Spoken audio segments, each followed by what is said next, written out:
Hey, what's up, guys? John here. Are we walking into a housing market crash, or is everything going to remain really strong? I had a podcast guest on, Jason Hartman, about a week and a half ago. He believes that the economy is going to be remaining pretty strong. The housing market is going to remain really strong in most markets, and he brings forward a pretty unique perspective. Now, this is getting cut up and posted all over social media, getting millions and millions of views. It's going really viral right now, this conversation that we had. I'm going to share this opinion with you because I think that it's a great way in which we can dialogue and have an exchange about what's actually going on in the housing market. Because some people are like, everything's going to crash. Some people are like, no, everything's going to be fine. Here's what he says. Please hit the like button. When you hit the like button, YouTube's going to share this content to educate more people about what's really going on in the housing market and the economy. If you want to fix your credit, we'd love to help you at my company, GreatCreditFast.com. That's GreatCreditFast.com. Now, I believe that we are walking into an affordability crisis in America to the likes in which we've never seen before. I think both Jason and I both agree with that. His perspective, however, is that with these very, very high mortgage rates, like where they are right now, 6.81%, this actually just came out today, so now they jumped to 6.81% for a 30-year fixed, right? If you have perfect credit in America, you're looking at 7.22%. So when you see 6.81%, it's usually higher than that. Unless you have incredible credit, like 850, perfect, 2-year W-2 income, strong financials, like perfect. Maybe you're getting to 6.81%. But the average person doesn't have an 850 credit score or a 780 credit score. The average person has a 689. So they're looking probably somewhere in the mid sevens, right? It's a big jump. It's a really, really big jump. And so when we're in an affordability crisis with record high mortgage rates, what do people do in an affordability crisis? They downsize, right? They just try to make it. That's what they do. Well, this is Jason's perspective. So he says the housing shortage crisis, we're hitting crisis levels. So he believes there's a massive housing shortage. And with 42% of all owner-occupied properties in America are owned free and clear, how can you have a distressed situation with that much, property that's just owned outright? Which makes a lot of sense. Like, that's a huge number. 42%, that's a really, really, really big number. But then he goes on to say that 91.8% of homeowners have a mortgage below 6%. So why are they going to want to sell? And so the big question that I have is, does it really come down to what people want to do, or does it come down to what people have to do, right? What do people have to do? Well, let's look at the facts. In 2020 and 2021, 40% of all mortgages were taken out, right? Record high home prices, record low mortgage rates. So what did people do? They put 10% down, that was the average down payment, on a property, and they bought that property based on their income based at that time, right? So maybe it was 35, 37% debt to income ratio. So easy math, make it 10 grand a month. Maybe they're spending $3,500, $3,700 a month on the mortgage payment, right? Simple math, easy.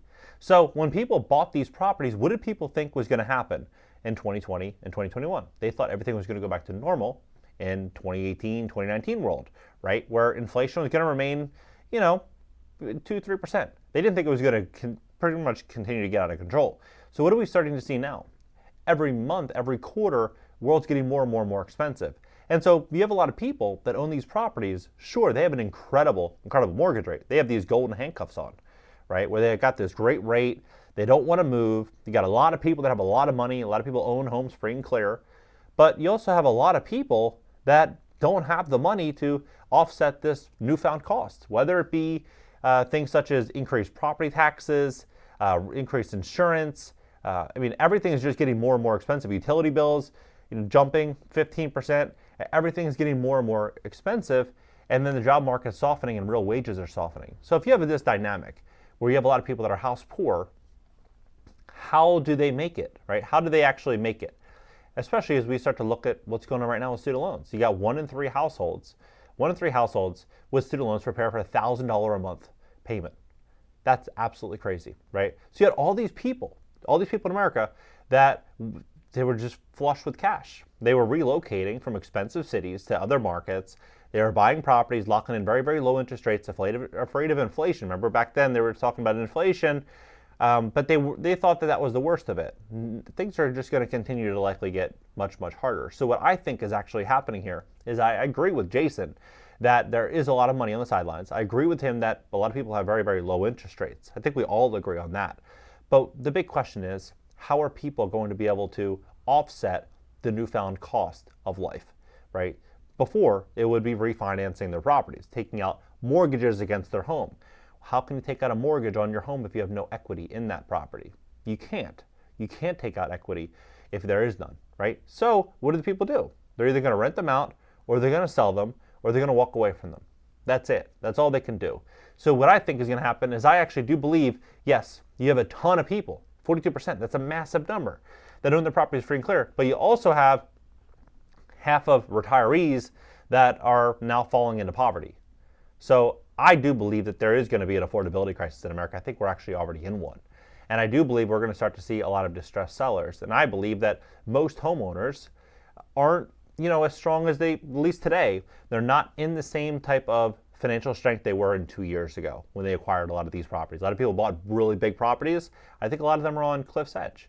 And so as the world gets more and more expensive, I think we're going to see more and more people get pushed over cliff's edge. And so I do believe we are going to see a housing correction. I think it's going to be more of a crash. And the reason for this is just going to be the affordability problem that we're living here in America. I think it's just going to get much more aggressive than people anticipate over the next year or two.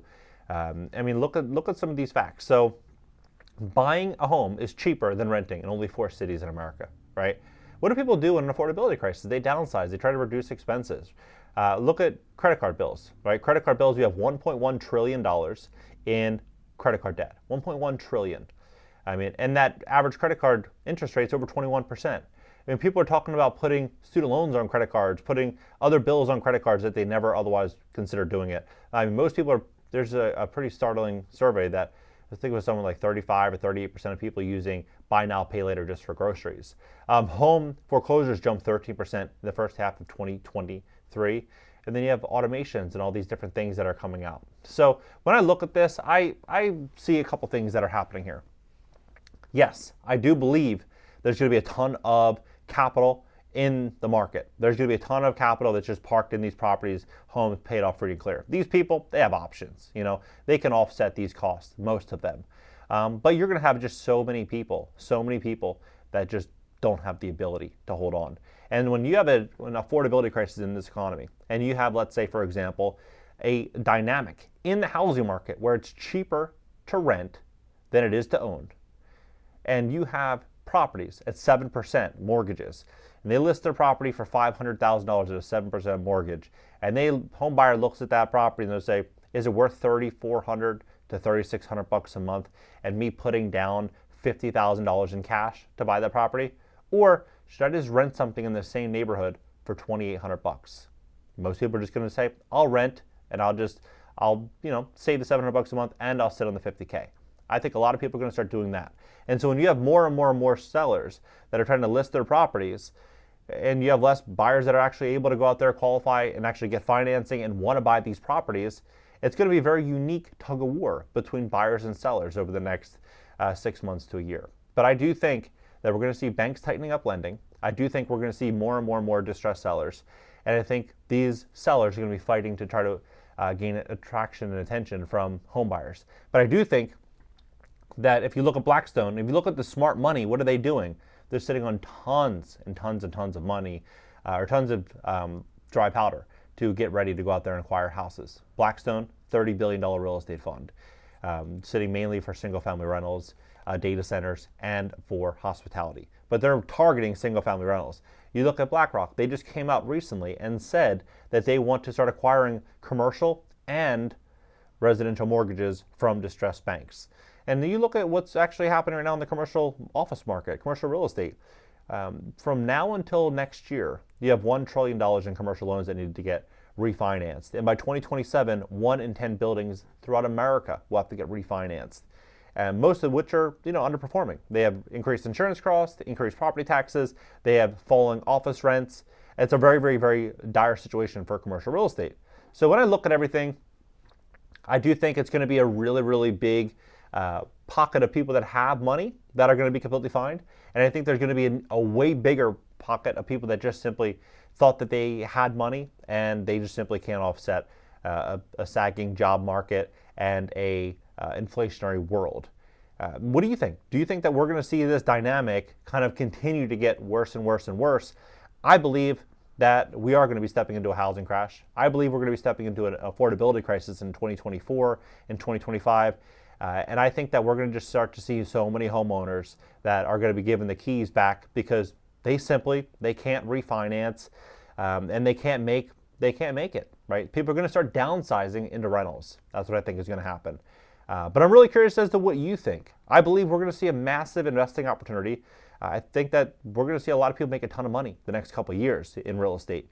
Drop your comments below. Let's have a conversation about this. And again, I love having conversations with people that have different perspectives and that bring unique perspectives to, any type of conversation that I can gain from. And so drop below, let's have a conversation, and add me on IG. And if you want to fix your credit, we'd love to help you at my company, GreatCreditFast.com. That's GreatCreditFast.com. Go there, schedule a free strategy session. I'll catch you guys in the next video.